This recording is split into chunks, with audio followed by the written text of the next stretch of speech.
Kannur railway സ്റ്റേഷനിൽ KSUവിന്റെ കരിങ്കൊടി പ്രതിഷേധത്തിനിടെ ആരോഗ്യമന്ത്രി വീണ ജോർജിന് പരിക്കേറ്റ സംഭവത്തിൽ KSU പ്രവർത്തകരെ പിന്തുണച്ച് മുസ്ലിം ലീഗ് അഖിലേന്ത്യാ ജനറൽ സെക്രട്ടറി PK കുഞ്ഞാലിക്കുട്ടി തുടക്കം മുതലുള്ള വീഡിയോ കണ്ടു. അവർ രണ്ടുപേർക്കും മന്ത്രിയുടെ അടുത്തെത്താൻ കഴിഞ്ഞിട്ടില്ല. പിന്നെ എങ്ങനെ ആക്രമിച്ചു എന്ന് പറയാൻ കഴിയുമെന്നും അദ്ദേഹം ചോദിച്ചു.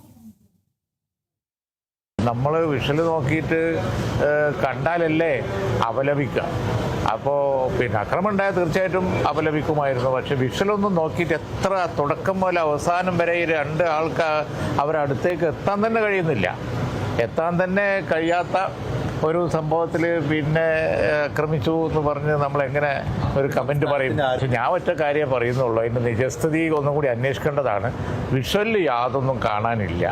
നേരെ മറിച്ച് ഉച്ചക്ക് യൂത്ത് ലീഗ് സെക്രട്ടറി സജീർ ഇക്ബാലിനെ മർദ്ദിച്ചതൊന്നും നോക്കൂ. വളഞ്ഞിട്ട് ക്രൂര മർദ്ദനായിരുന്നില്ലേ? അതും മനുഷ്യനല്ലേ? ഇവിടെ അങ്ങനൊന്നും കാണുന്നില്ല.